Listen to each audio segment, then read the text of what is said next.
Hello and welcome back to the channel. Thank you for joining me in another of my monologues.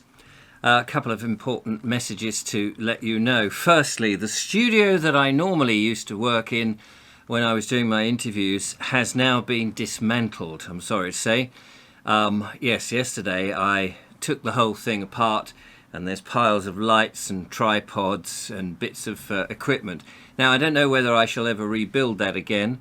Probably not in this house. And now I've got the land because my attention is all over, excuse me, on the land. But whether we build a little studio over there at some juncture, who knows?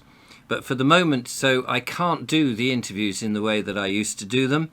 That's not to say that if anybody's got a podcast or a YouTube channel and they would like to interview me about the Biggleswick book, then you'd be very welcome, and I'll sort of figure out a way to do it on my laptop like most of my guests used to do on my show. Talking of the Biggleswick book, before I get onto my main subject, I think it was Thursday or Friday, they sent me the dust covers to approve, and this is, the dust covers which will be on the book. This isn't actually the books. The books have not yet arrived. They're arriving this week, which is why I needed the studio space to be clear. But what I have done is found a book that is off my shelf, which is an appropriate one, just to give you an idea of what the book will look like when it's actually completed. I'm trying to show you. Obviously, the contents of this book is got nothing to do with the Biggleswick thing, but it's going to look really nice. I think it's going to look very professional, like any other book that you would see in a book shop. So I'm very pleased about that. So onwards to the main content of the video, and apologies for all of this prevarication, but it's all important stuff. By the way, if you are interested in the book, richardvobes.me, go to that. You'll see show interest in the book. Click that button and you'll be on the list then. If you put your email in, you'll be on the list to be notified as soon as. It is first come, first served, and I gather that we've almost already, with the amount of interest, sold out of the first run. So if you want to have some, then I would get in quick. Anyway, on that, that's that. So next, communities. It seems to me that a number of people are desperately trying to create communities, away from the system that we're in.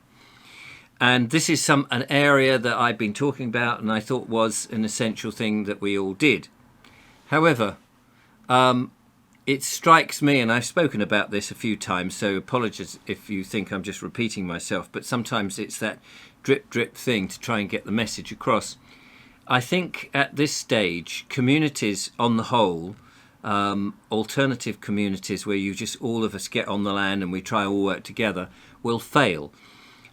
Mainly because we're just not used to that. We are used to hierarchy, we're used to some form of authority, and we're also used to convenience and other people doing things for us. We're just not used to taking back the responsibility for our own actions and everything else. We have a council and we always say, oh, the roads, the council should fix that, or the council should sort out those poor old age pensioners, or the council or the government should sort out, or the NHS is not doing stuff.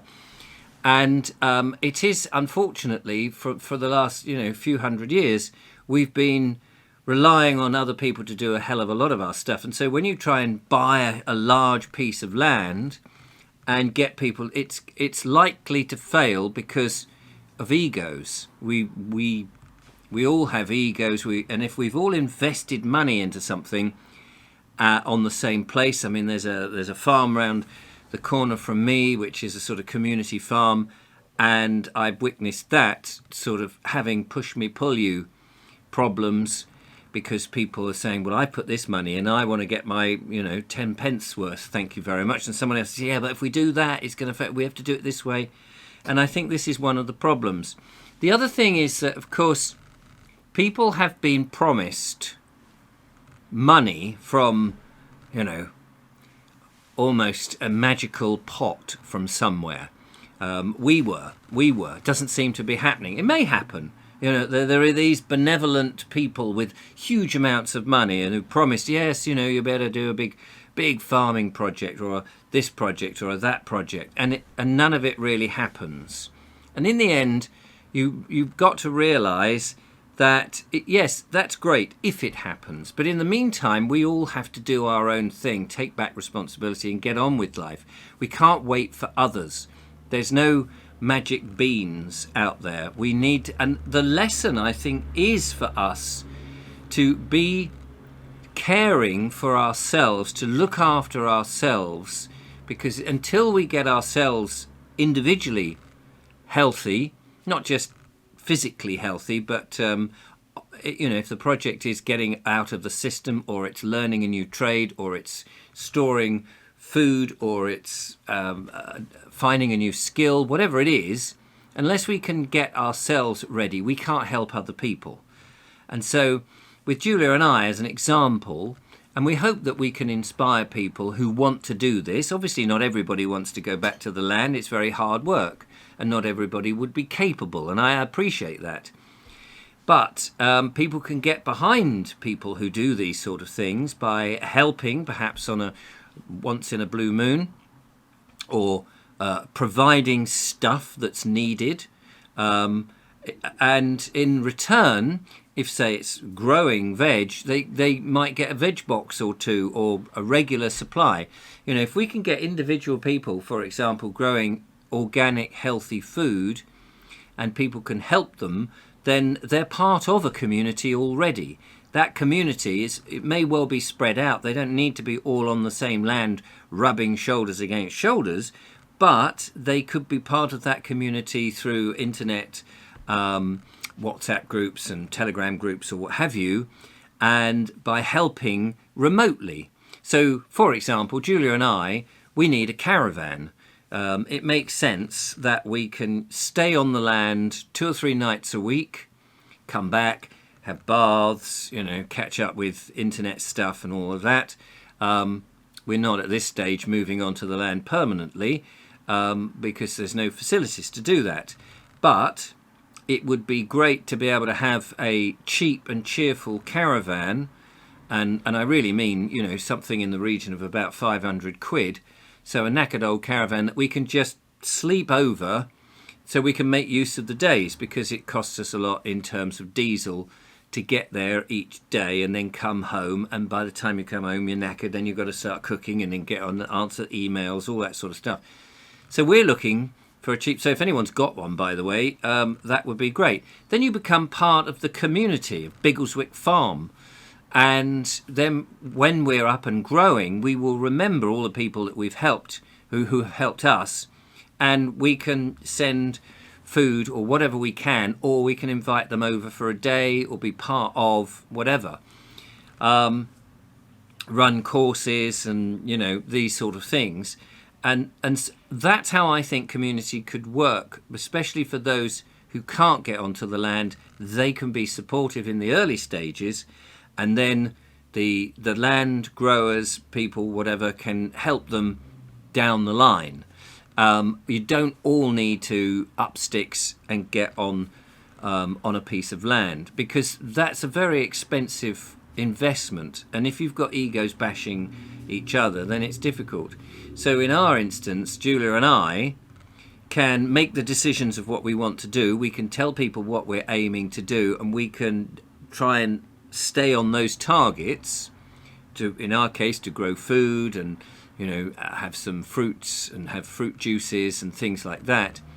Then people know, and then those that are involved with what we do can share some of the produce, and the responsibility then and the decisions that we make are ours, and we haven't got other egos saying, but we put in this and we put in that. Anyway, I think that is a good way for those who are of the awakened community, shall we say, who want to step outside that jurisdiction that's there, to do the things they want to do, and have that element of freedom, and not be under the older jurisdiction. I think their time is up. I mean, I think the digital ID business is really them. They can't implement it. People are going to absolutely resent it and do anything to get out of it. Because at the end of the day, no matter how much you dumb people down, people still want to be private. They do want to do things without the government peering in. And fortunately, things like 1984 and these sort of films in which we've seen all this sort of government control have actually conditioned people subconsciously, even though they don't think it has, that actually it's not a good idea to have the government nosing in. Plus the fact, where does the government get its authority from? And it keeps coming back to that. They are not God. They are not gods. They have no right to interfere with your life unless you say, yes, I am under you, by becoming a citizen or a resident or a commoner, by getting on the electoral roll and saying, yes, I'll be under you.